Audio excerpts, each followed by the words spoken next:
Lesson 1, a private conversation.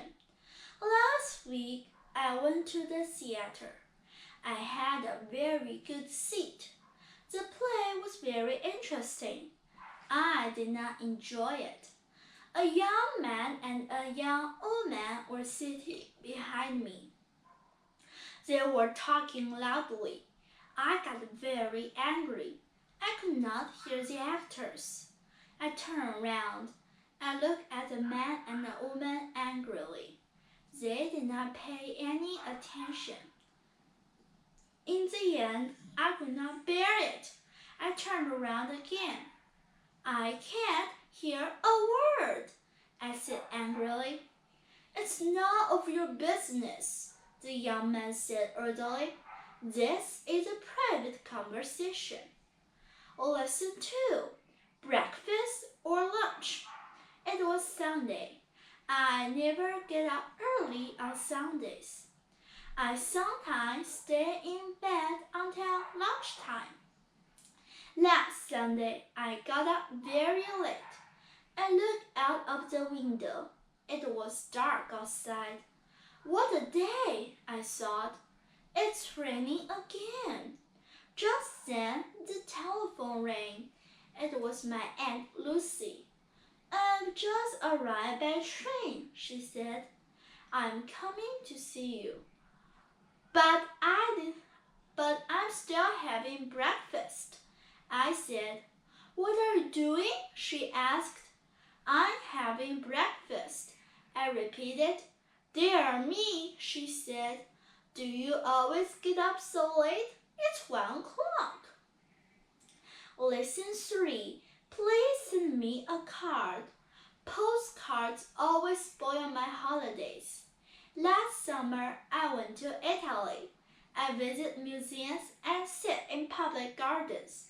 A friendly waiter taught me a few words of Italian. Then he lent me a book. I read a few lines, but I did not understand a word. Every day I thought about postcards. My holiday passed quickly, but I did not send cards to my friends.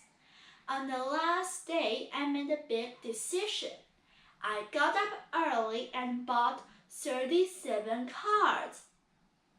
I spent a whole day in my room, but I did not write a single card.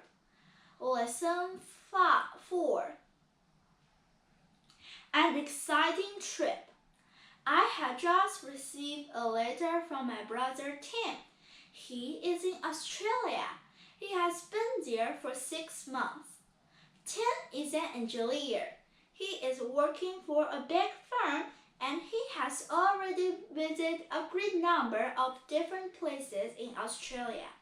He has just bought an Australian car and has gone to Alice Springs, a small town in the center of Australia. He will soon visit Darwin. From there, he will fly to Perth. My brother has never been abroad before, so he is finding this trip very exciting. Lesson 5. No round numbers. Mr. James Scott has a garage in Sudbury, and now he has just bought another garage in Pinehurst. Pinehurst is only 5 miles in Sudbury, but Mr. Scott cannot get a telephone for his new garage, so he has just bought 12 pigeons. Yesterday, a pigeon carried the first message from Pinehurst to Sudbury. The bird covered the distance in 3 minutes. Up to now, Mr. Scott has sent a great many requests for spare parts and other urgent messages from one garage to the other. In this way, he has begun his own private telephone service. Lesson 6. Percy Buttons. I have just moved to a house in Bridge Street. Yesterday, a beggar knocked at my door. He asked me for a meal and a glass of beer. In return for this, the beggar stood on his head and sang songs. I gave him a meal. He ate the food and drank the beer. Then he put a piece of cheese in his pocket and went away. Later, the neighbor told me about him. Everybody knows him. His name is Percy Buttons. He calls at every house in the street once a month and always asks for a meal and a glass of beer. Lesson 7. Too late. The plane was late and detectives were waiting at the airport all morning. They were expecting a valuable parcel of diamonds from South Africa. A few hours earlier, someone had told the police that thieves would try to steal the diamonds. When the plane arrived, some of the detectives were waiting inside the main buildings, while others were ready on the airfield. 2 men took the parcel of the plane and carried it into the customs house, while 2 detectives were keeping guard at the door. 2 others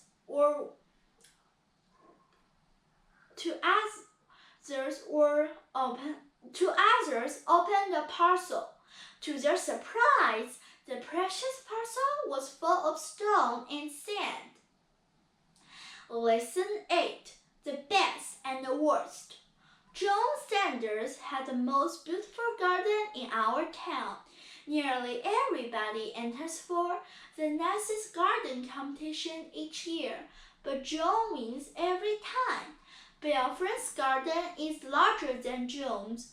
Bill works harder than John and grows more flowers and vegetables. But John's garden is more interesting. He has made a meat path and has built a wooden bridge over a pool. I like gardens too, but I do not like hard works. Every year, I enter for the garden competition too, and I always win a little prize for the worst garden in the town. Lesson 9. A cold welcome. On Wednesday evening, we went to the town hall. It was the last day of the year, and a large crowd of people had gathered under the town hall clock. It would strike 12 in 20 minutes' time. 15 minutes passed, and then at 5 to 12, the clock stopped. The big minute hand did not move. We waited and waited, but nothing happened. Suddenly, someone shouted, "It's 2 minutes past 12. The clock has stopped." I looked at my watch. It was true. The big clock refused to welcome the new year. At that moment, everyone began to laugh and sing. Lesson 10. Not for jazz. We had an old musical instrument. It is called a clavichord. It was made in Germany in 1681. Our clavichord is kept in the living room. It has belonged to our family for a long time. The instrument was bought by my grandfather many years ago. Recently, it was damaged by a visitor. She tried to play jazz on it.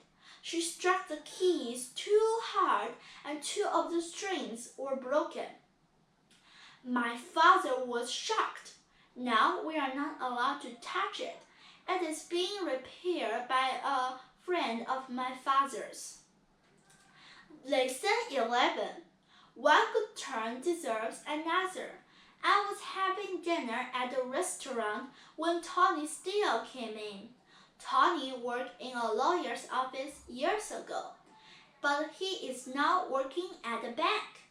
He gets a good salary, but he always borrows money from his friends and never pays it back.